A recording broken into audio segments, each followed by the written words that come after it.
집은 불안기 때 사는 거예요. 회복기 초입에 사면은 이것도 상투가 될 수 있단 말이에요. 작년에 그랬잖아요. 그러니까 우리가 갭 가격 혹은 전세가 비율이 높아야 집을 사야 된다는 것은 그는 굉장히 저는 투기적 마인드라고 봐요. 과거에는 우리가 대세 상승기 때는 이게 갭 가격이 좁아서 살 수 있었단 말이에요. 그때는 뭐냐면은 2016년만 돼도 집값이 바닥에서 3년 동안 올라와 있었단 말이에요. 네. 더 올라가니까 가능하지만 만약에 못 올라가면 어떡할 건데요? 그러면 지금 그 박사님 얘기를 듣다 보면은 뭔가 지금 금리 인하 뭐 이런 것도 있고 뭐 공급 부족 뭐 이런 것도 있고 그다음에 이제 뭐 신축도 부족하고 이런 것들까지 고려하면은 그냥 뭐 좀 괜찮은 뭐 똘똘한 뭐 그런 거 한 채를 사는 게 낫지 않나 뭐 이렇게 들리는 것 같기도 하거든요. 뭐 그거에 대해서 어떻게 생각하시는지. 단기적으로 보면은 저점이 크게 낮아질 것 같지는 않아요. 아 그럼 최소한 횡보 정도 하는 횡보 구간이다. 정도 가능성이 있다고. 물론 작년 패턴을 따라갈 수 있단 말이에요. 네. 그렇지만 조금 저점을 올리는 양상이 될 거라고 일단은 보고 있고요. 그런 측면에서 보면은 2, 3년을 내다본다면은 지금 가격 메리트가 부각되는 쪽으로 저점을 낮추는 방법으로 매수를 해도 저는 나쁘진 않다고 보고요. 그런데 10년 뒤, 20년 뒤를 보면 사시면 안 되죠. 그러니까 제가 많은 사람들이 이 두 부분을 헷갈려요. 지금 우리나라가 이제 인구 쇼크가 오고 성장을 더 이상 안 하고 그럴 때가 20년 뒤라고 보거든요. 그때를 바라보면 집 사면 안 되죠. 장기적인 전망을 가지고 하실 분은 안 사는 근데 거고. 지금 많은 사람들이 그 뒤섞여서 얘기를 해요. 그래서 그 두 가지를 구분해야 돼. 그러니까 말하자면은 먼 미래하고 가까운 미래를 구분 못하면은 약간 혼동이 생겨요.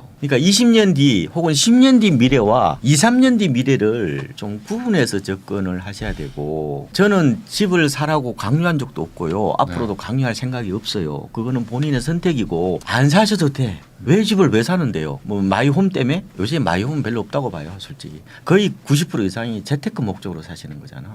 그러면은 지금 할 수 있는 방안은 어떻게 보면은 잡음에 너무 연연하지 마시고 소신껏 저는 판단하시는 게 좋다고 봐요. 그래서 제가 실천적 사유로 하라는 말씀을 네. 드리는 게 기존 아파트를 살려니까 너무 비싸. 그러면은 내가 실천적 사유를 하면 대안을 찾아야 될 거잖아요. 그러면은 분양을 받든지 분양도 안 돼. 보니까 뭐 될 가능성도 없고 가점도 낮아. 그러면 또 가야 되잖아요. 그러면 결국은 경공매로 가셔야 돼.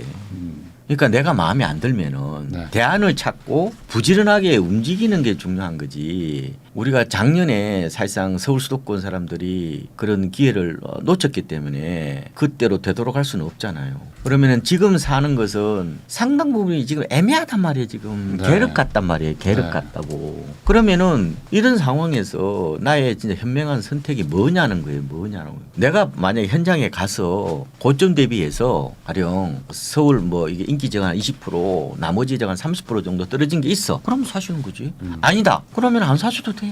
안 사시고 차라리 주식 잘하시면은 미국 주식 잘하면 미국 주식 하셔도 된다니까. 그런 식으로 약간 선택적으로 좀 저는 의사결정을 하셨으면 좋을 것 같아요. 그러니까 지금 집 안 사도 아무도 뭐랄 사람도 없고 아무도 그에 대해서 비난하는 사람이 없어요. 과거에 비해서 지금 투자 수단들이 너무나 다양화돼 있고 너무나 이렇게 여러 갈래이기 때문에 저는 내가 집을 꼭 사야 되겠다. 우리 박사님 말 듣고 뭐 사야 돼. 그런 게 아니라 시점은 저는 지금도 저는 올해를 넘기지 않았으면 좋겠어요. 살 거라면. 살 거라 올해 넘기지 않았으면 좋을 것 같은데 거기에 분명한 것은 옵션이 하나 있단 말이에요. 가격 메리트라고요. 가격 메리트가 없는 부동산은 별로 의미가 없어요. 그런 의미 없다는 말씀을 드리고 그러면 여기서도 아마 궁금하신 게 이럴 것 같아요. 그러니까 두 가지가 있을 것 같은데 이제 고점 대비 한 20-30% 빠진 거는 이제 상대적으로 싸니까 살 수 있다 이렇게 볼 수도 있지만 아니 이렇게 다 반등하는 분위기에 안 오른 거면 이게 양극화의 하단으로 가는 거기 때문에 이걸 사는 게 맞냐? 차라리 그냥 반등하고 있는 걸 사는 게 낫지 않냐? 이런 아니요. 또 의문이 있으실 것 같아요. 저는 생각하기 나름인데 멀리 바라보니까 일부 아마 차별화 양극화가 있긴 하지만 갭매우기라고 그런 현상들이 시차가 나타나더라고요. 있을 뿐이다. 시차가 있을 뿐이지 큰 차이는 물론 덜 오르는 거는 있긴 하지만 네. 이게 순환매 같은 게 충분히 저는 나타날 수 있다고 보기 때문에 자기가 소신껏 어쨌든 의사결정을 하셔야 된다고 말씀을 드리고 추가로 이런 말씀을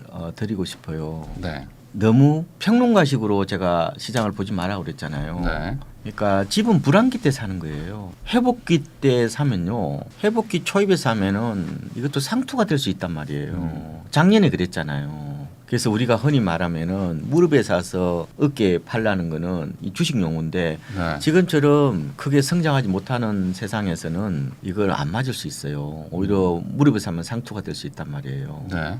자꾸 매입가를 낮추라는 말씀을 제가 드리는 이유 중에 하나인데 일각에서는 이런 얘기를 해요. 갭 가격이라고 그러는데 지금은 살 때가 아니다. 네. 갭 가격이 줄어야 사는 게 아니냐라고. 그러니까 전세가가 높아져야 사야 된다. 예.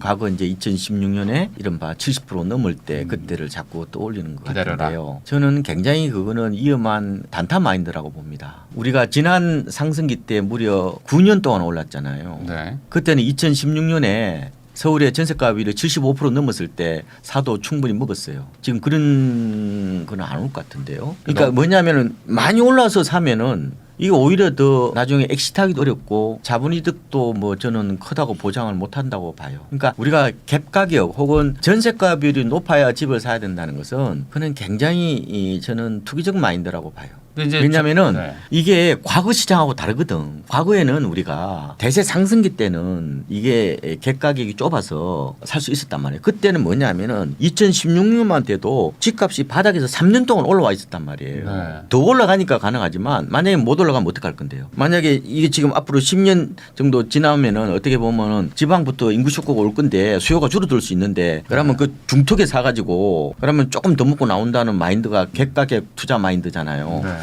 저는 그거는 위험한 것 같은데요. 지금은. 차라리 절대 가격 자체가 낮을 때 사는 게 낫다. 그게 낫죠 지금은. 그래서 많은 지금 유튜브라든지 아니면은 지금 뉴스 같은 데의 어떤 논리들이 대세 상승기 때의 논리들이 많이 지금 유통되고 있어요. 네.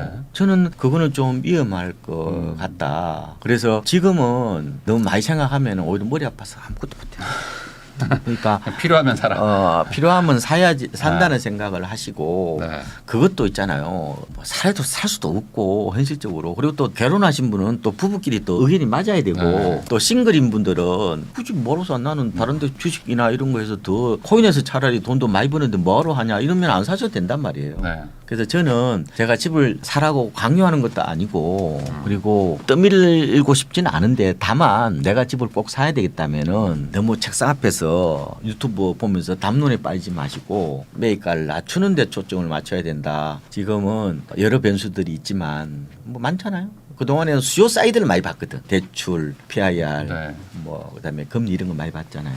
내년부터는 저는 개인적으로 조금 공구 사이드 보는 게 좀 더 나을 거라고 봅니다. 그러면 또 이것도 한번 좀 네. 여쭤보겠습니다. 네. 그 방금 말씀하신 것처럼 굳이 내가 집을 안 사고 요즘에 뭐 워낙 뭐 미국 주식도 잘 되고 막 이러니까 그냥 금융자산 투자하고 난 월세 살겠다 이런 분들도 있거든요. 대찬성. 그것도 나쁘지 않다. 저는 대찬성. 저는 이렇게 봅니다. 앞으로 20년이 지나면은 TV에 부동산 전문가가 안 나온다고 보는 사람이에요. 이제는 부동산은 정말 끝났다. 일본이 안 나오거든요. 물론 이제 그 와중에도 또 뭐 인기 지역은 더 오르는 것도 있겠죠. 근데 전반적으로 보면은 시장이 좀 침체 국면으로 네. 이탈리아가 그렇더라고. 이탈리아 제가 시그레가 보니까 좀 많이 떨어졌더라고요. 이탈리아. 거기도 고령화로 네, 심각하니까. 뭐 지금 이탈리아로 간다는 얘기가 뭐 나오는 걸 보면은 아직 우리나라는 좀 아닌 것 같고요. 좀 더 네. 있어야 돼요. 그런데 그렇다면은 투자를 좀 달리 좀 생각을 해봐야 된다고 봐요.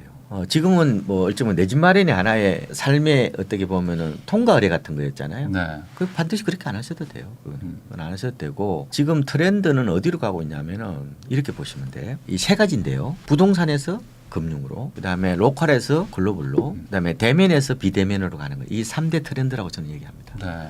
거칠게 말해서 방구석에 처박혀 가지고 침대에 누워 가지고 코인이나 미국 주식 하는 게 트렌드예요 지금은. 막 발로 뛰고 막 가서 막 계약서 쓰고 이런 거보다도. 아니 그거는 이제 그냥 부동산 하면 되게 힘들거든요. 우리 대표님 같은 네. 세대 바로 아래 세대니까 우리는 그래도 부동산에 좀 뭐랄까 친숙한 세대죠. 네. 예, 뭐 윗세대 뭐 70세 80대 되시는 분들은 이건 저는 부동산 중독 세대 혹은 프렌들리 세대라고 표현하는데 지금 아마 40대 30대만 하더라도 그렇게 뭐 강박증은 없어요. 내 집 마련에 대한 강박증은 물론 결혼하신 분들은 좀 있죠. 오히려 주식이나 코인이 더 친숙하신 분들이 더 많죠. 친숙한 세대. 네. 이 모바일 세대의 특징은 오히려 그런 가상 공간에서 불을 창출하는 이런 쪽에 더 관심을 많이 갖는 건 맞죠. 그거는 맞는데 그래서 문제는 뭐냐면은 내 스타일을 보고 의사결정하시면 좋을 것 같아요. 네. 어떤 사람은 부동산 하시는 분도 있고 어떤 분은 뭐 국내 주식 하는 분도 있고 어떤 분은 코인하는 분이 있고 미국 주식이나 인도 주식이나 이렇게 하시는 분이 있잖아요. 각양각색이라고 말씀드리는데 다만 어떻게 보면 집이 필수인 시대보다는 약간 선택의 시대로 가는 것은 맞는 것 같아요. 요새 보니까 어떤 분을 보니까 뭐 송파 아파트를 팔아다가 미국 뭐 슈드라든지 배당주 ETF 뭐 이런 거 하는 분도 많고 뭐 요새 누가 상가 사요. 상가 사기보다는 차라리 뭐 리츠나 뭐 이런 거로 해서 배당 받으시는 분도 계시고 그래서 확실히 지금 가치 정대의 어떤 그런 공간 자체가 말씀드린 것처럼 이 모바일 쪽이나 이게 비대면 쪽으로 가는 것은 맞아요. 근데 이걸 자기 스타일대로 하셔야 되는데 문제는 금융자산은 변동성이 강해요. 그래서 제가 이런 얘기 하는데 잘못하면은 머리카락 다 빠진다고. 매일매일 시세가 확인되니까 또. 가격이 그 어떻게 보면은 나를 괴롭히는 악마거든요. 보통 샐러리맨들이 이때는 아마 개별 주식 같아. 개별 주식 투자해서 성공하는 확률이 5% 정도라는 거거든요. 근데 지금은 시장을 많이 사잖아요. 지수로 많이. 지수로 오히려 많이 사니까 과거처럼 그렇게까지는 뭐 위험성이 크지는 않다고 보는데 중요한 것은 지금 큰 손들이 있잖아요. 당신 뭘 살래요? 물어보면 설문조사하면 뭐예요? 또 빌딩이에요. 근데 우리는 빌딩을 못 사니까. 근데 중요한 거는 어쨌든 내 스타일대로 해야 된다는 걸 진짜 꼭 드리고 싶어요. 그러니까 어떤 분은 부동산을 잘 하시는 분도 계시고 어떤 분들은 주식을 잘 하시는 분도 계시는데 자기의 어떤 그런 장점을 살려서 나가시는 게 좀 좋지 않을까. 그러면 또 이런 것도 한번 여쭤보겠습니다. 최근에 약간 좀 이거는 뭐 변칙적인 뭐 투자일 수도 있는데 요즘 뭐 빌라나 오피스텔이 뭐 워낙 지금 상황 안 좋고 그러다 보니까 차라리 그냥 이런 거 그냥 사가지고 우선 주거는 해결하고 뭐 계속 전월세 살 수는 없으니까 좀 싸게 빌라 같은 걸로 주택은 해결하고 남는 돈 가지고 이제 말씀하신 뭐 어떤 해외 자산이나 이런 것들 투자하겠다 하시는 분들도 있는데 이런 전략은 좀 괜찮다고 보세요. 빌라나 나쁘지 오피스텔 않아요. 산다. 네. 주거비를 낮추는 거죠. 좋아요. 근데 여기에 대해서 어떤 투자 가치가 있냐? 요거에 대한 의문이 그걸 매입가를 낮춰야지. 매입가를 최대한 낮춰서. 그럼 경매로 사셔야지. 그렇죠. 경매로 사면은 찬성. 일반 중개업소 사는 거는 좀 반대. 왜냐하면 거래가 잘 안 돼요. 보통 낙찰가율이 70% 정도 되는 것도 있더라고요. 뭐 그런 거 사셔가지고 거주하시거나 아니 목돈 있으면은 차라리 그런 걸 사가지고 월세 놓으면 되죠. 세입자들이 전세 안 들어오니까 월세를 놓으면은 한 5% 가까이 수익이 나오니까 그런 역발상도 좋아요. 다만 이제 그런 걸 사버리면 뭐 아파트 청약이라든지 뭐 이제 무주택자가 안 되니까. 그러면 오피스텔을 그러면은 사서. 낙찰 받아서 그 거주하시면서 청약하셔도 되죠. 어차피 오피스텔 무주택자로 그렇죠. 간주가 되니까요. 그래서 요새는 그런 사람도 많아요. 그러니까 서울에 아파트 팔아버리고 지방에 내려가서 주거비가 낮잖아요. 그러면서 나머지를 차라리 배당 ETF라든지 미국 주식에 뭐 투자하는 분들도 많아요. 저는 잘한다고 봐요. 멀리 바라보면. 근데 이제 결혼하신 분들은 집사람이 어느 정도 허용할 건지 그다음에 애가 크는데 지금 어떻게 보면은 주거 안정성, 심리적 안정을 줘야 되는데 어떻게 할까요? 근데 대부분이 모든 문제들은 다 얽혀 있기 때문에 그런 제약 속에서 내가 선택할 수 있는 방안이 뭐냐 이걸 좀 고민해 봐야 되고 하나는 꼭 드리고 싶은 말씀은 서울에 집이 없거나 만약 있더라도 외곽에 있거나 지방에 있는 분일수록 부동산보다는 금융 공부를 하셔야 돼. 특히 젊은 세대들은 저는 부동산 공부하지 말라고 그러거든요. 아파트만 사고 나머지 사지 말라고 그래요. 그리고 금융에 대한 어떤 그런 이해도 이걸 좀 높여야 된다고 저는 말씀을 드리고 싶어요. 제가 왜 부동산 전문가 되는지 나도 잘 모르겠는데 그런 추세는 무시할 수가 없는 거죠. 그래서 제가 이런 말씀도 드리는데 과거에는 명심보감 시대에서 지금은 재무보감 시대로 바뀌었다고 그러거든요. 어떻게 재테크지 이게. 이게 어떻게 필수가 되는 세상. 이기 때문에 스트레스를 많이 받아요. 스마트폰 때문에. 어떤 사람은 재테크 안 할 때가 행복하다가 이런 얘기도 해요. 근데 그걸 적절하게 자기가 그 스트레스를 관리하는 어떤 그런 나름대로 노하우는 있어야 되겠지만 전반적으로 보면은 제가 드리고 싶은 말씀은 부동산이 많으면은 줄이시고 50대 50이라고 말씀드렸죠. 금융자산을 늘리는 게 맞다. 다만 내가 가격의 변동성에 지나치게 민감한 사람들 내 마음 나도 몰라. 변덕과 충동이 굉장히 일상화되어 있는 분들 가격에 굉장히 민감도가 높은 분들은 저는 예금이 좀 나을 것 같은데 그러면 주식을 너무 많이 하시면 안 돼. 하시더라도 적립식으로 들어가셔야 되고 지수 투자하시고 ETF보다 펀드 하시고 그러니까 가격이 굉장히 거칠거든요. 그러니까 그로부터 내가 스스로 찔리지 않을 수 있는 나름대로 이 버퍼 거리두기 이런 거는 좀 필요하죠. 그거는 아마 많이 해보시면은 될 것 같은데 저도 아직은 하수라서 알겠습니다. 네, 그럼 마지막으로 요거 한번 질문 드려보겠습니다. 최근에 뭐 집값이 막 많이 오르기도 했고 그러다 보니까 이제 2030 세대들 이제 뭐 이제 사회 초년생 이런 분들 입장에서는 좀 박탈감도 당연히 높을 수밖에 그렇죠. 없고 아 내가 10년만 빨리 태어났어도 뭐 이런 얘기 하시는 분들 많거든요. 또 이제 그러다 보니까 이걸 또 따라잡거나 또 역전하려고 또 약간 좀 고위험의 어떤 뭐 주식 선물이나 뭐 코인 투자하시는 분들도 많은데 그러다 보니까 또 최근 기사 보면 또 파산이나 뭐 개인 회생하는 20대 30대도 또 많아졌다고 하더라고요. 이런 사회 분위기에서 좀 박사님께서 어떤 조언을 해주실 수 있는 게 있는지. 제가 뭐 투자해서 떼돈 번 사람이 아니기 때문에 뭐 조언할 자격이 될지는 모르겠습니다만 제가 MZ 세대에서 연구를 좀 많이 했잖아요. 이 세대의 특징은 스마트폰 세대, 호모사피엔스 세대이기 때문에 스마트폰으로 남과 너무 자주 비교를 하는 거예요. 포모 증후군이 굉장히 강한 세대예요. 옆 친구가 안 하면은 못 견뎌요. 옆 친구가 돈 벌었다고 생각하면은. 그러니까 쏠림 현상, 이른바 군집 행동이 두드러진 특징이죠.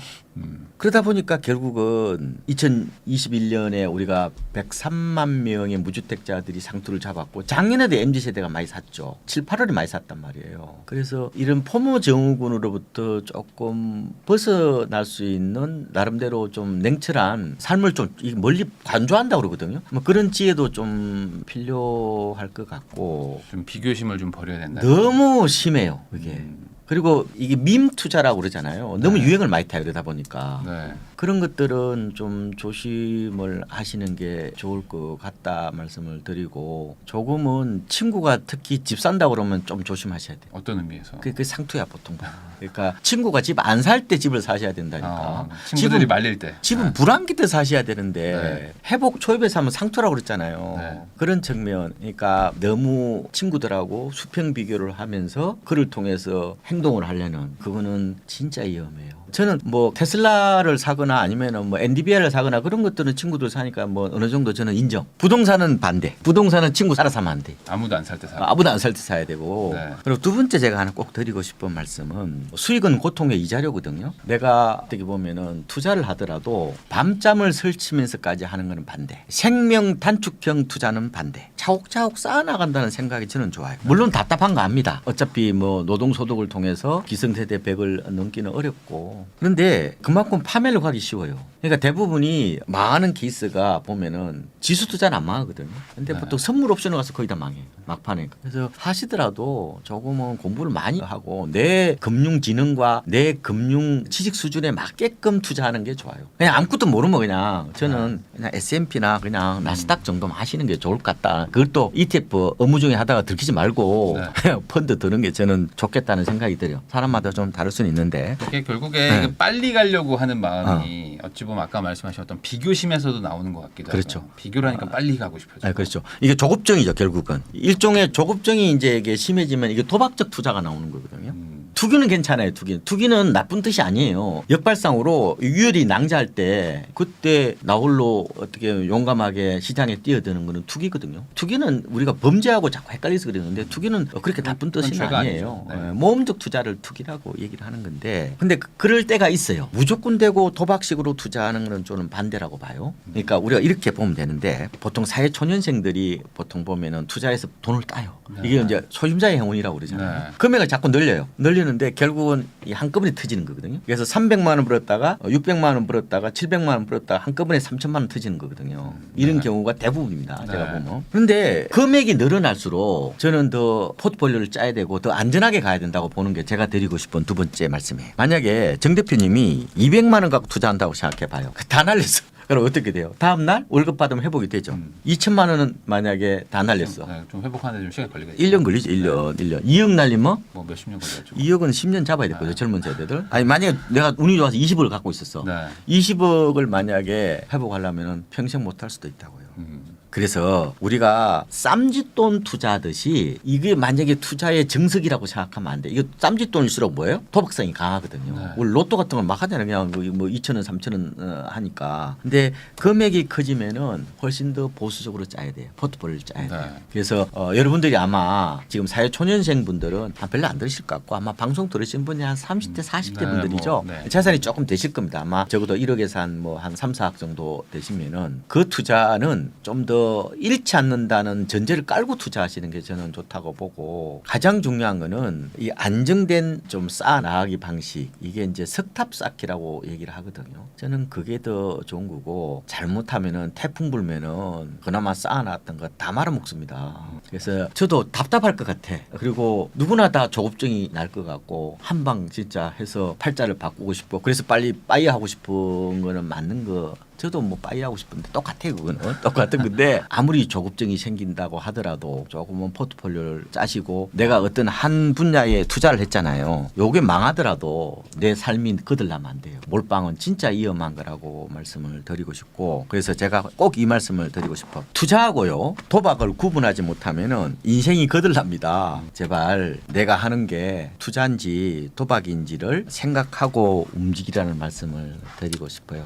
급할수록 돌아가라는 얘기가 저는 조금은 우리가 새겨 들어야 되지 않을까. 저도 이 말에 되게 네. 공감을 합니다. 이게 결국에 마음이 급해서 뭐 결과가 잘 나오면 좋지만 보통 네. 마음이 급할 때 결과가 또 안 좋으니까 더 이제 문제가 생기죠. 그래서 이런 게 있어요. 저하고 친한 분이 주식 전업가예요. 이분은 이제 주로 이제 선물 보고 투자하는 분, 데이 트레이딩 많이 하는 분인데 이분은 저녁에 가서 그걸 합니다. 대리기사를. 그러면 네. 돈이 좀 벌리죠. 네. 그러면 조급하지 않아요. 그래서 월급 받으면서 투자하시는 분이 훨씬 더 수익률이 높습니다. 그렇죠. 잃어도 되니까. 목숨 걸지 네. 않거든. 그래서 투자를 하더라도 저는 목숨 걸고 하지는 말라. 투자를 그냥 곁에 끼고 있잖아요. 네. 한평생 가야 된다고 봐요. 지금은. 왜냐하면 인구도 줄고 네. 우리나라 경제가 과거처럼 좋지 않기 때문에 어차피 지금은 투자를 통해서 노동소득을 커버해야 되는 그런 세상이 온 거예요. 지금은. 어떻게 보면 투자 세계는 잘못하면 거기는 도박판이거든요. 어떻게 보면은. 네. 그죠? 하긴 나름이지만 그럴수록 가장 중요한 거는 내의 어떤 그런 투기적 투자의 비율 혹은 뭐 투자 비율 이런 걸 조절해가면서 하시는 게 좋고 초보자들은 대표님 말씀하신 것처럼 조금은 그냥 개별주를 사기보다는 시장을 산다는 생각으로 하시는 게 아마 저는 괜찮지 않을까. 항상 조금 더 보수적으로 좀 바라보는 그런 것들도 필요할 것 같다. 좋은 말씀해주신 또 박원갑 박사님과 또 이렇게 이야기 나눠봤는데요. 이 얘기 잘 참고하셔가지고 사실 지금 부동산 시장이 되게 혼돈스럽고 뭔가 좀 이렇게 명확한 이렇게 방향성이랄까 네. 이게 막 지역마다 다 다르기 때문에 지금 어떤 뭐 하나의 이야기만 가지고는 할 수 없기 때문에 이제 실제 투자하고 싶으신 분들은 현장도 가보시고 조사도 많이 해보시고. 그래서 제가 꼭 그러시면 드리고 좋을 싶은 것 거는 같아요. 말씀하신 것처럼 손품, 다리품, 머리품 팔아가지고 현장에 가봐서 뭐 마음에 안 들면은 난 아니야. 난 아파트 안 살 거야. 나는 차라리 그 돈 미국 주식에다가 내가 사서 네. 돈 벌 거야. 이런 마인드를 가져도 전혀 문제가 될 게 없다.